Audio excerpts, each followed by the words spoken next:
날마다 큐티하는 여자 김양재 목사입니다. 오늘 큐티인 말씀은 에스겔 1장 1절에서 14절까지입니다.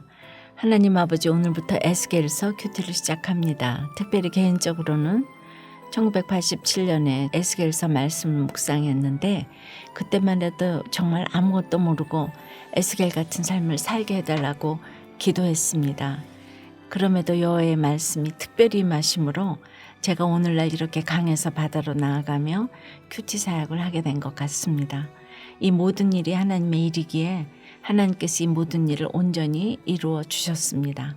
오늘부터 에스겔서를 함께 큐티하는 모든 성도님들께도 여호와의 말씀이 특별히 임하는 은혜의 시간이 되기를 원합니다.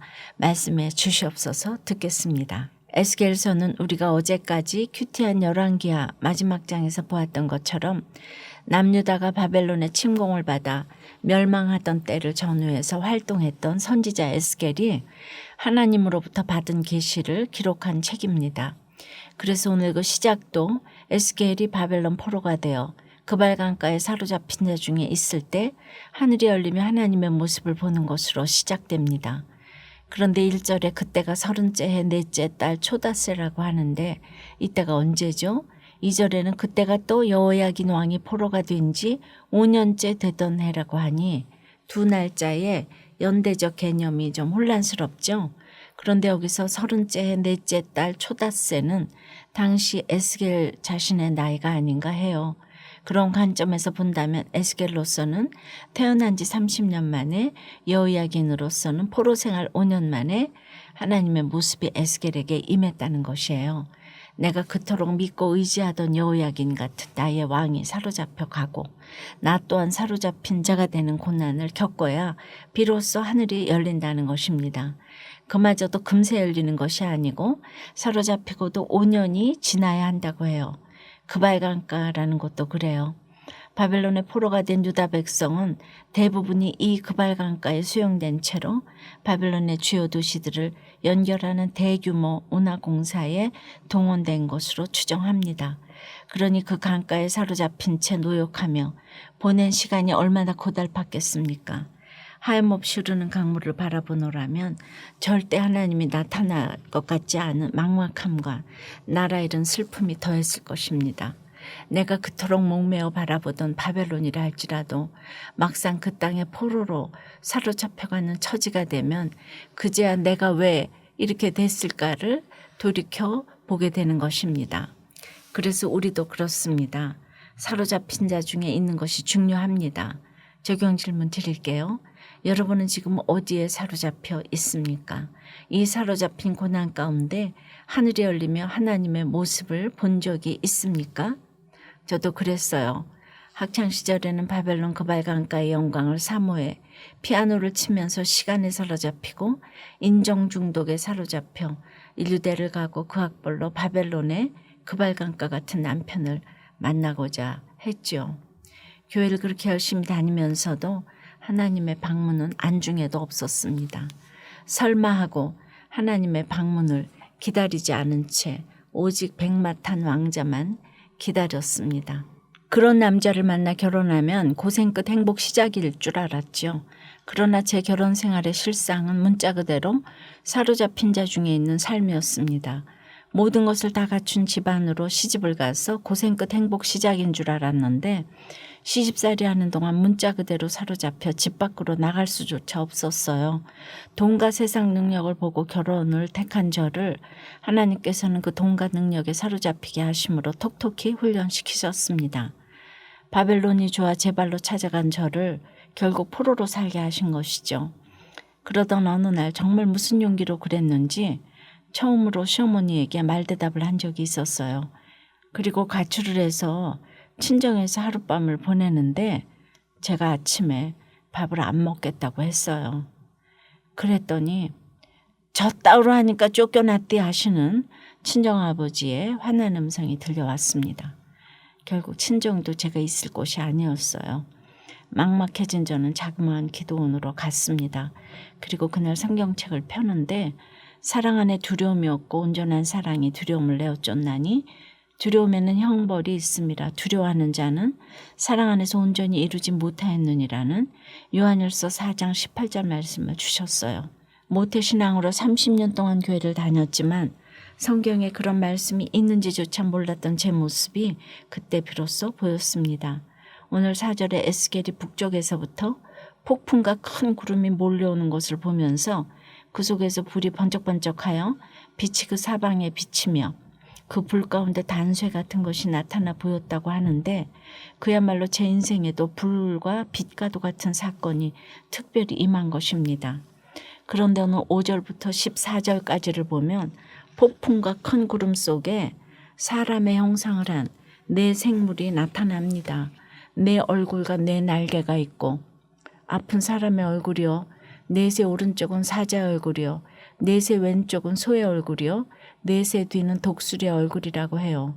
그 밖에도 모든 모습과 모든 수가 넷이라고 하는데 이 넷이라는 수에는 어떤 의미가 있을까요? 실상 에스겔 선지자가 본 이 모습들은 그야말로 환상 그 자체이므로 이 숫자에 명확한 의미를 부여하기는 좀 그렇죠. 다만 이 네 생물이 내 얼굴과 내 날개를 가지고 있는 것은 사방을 단번에 바라보고 어디로든 단번에 날아갈 수 있는 능력을 갖추었다는 뜻이죠. 전지전능하신 하나님의 능력을 겸비하고 있다는 것을 상징한다고 볼 수 있어요. 적용해 보세요. 여러분의 인생에 특별히 임한 여호와의 말씀은 무엇입니까?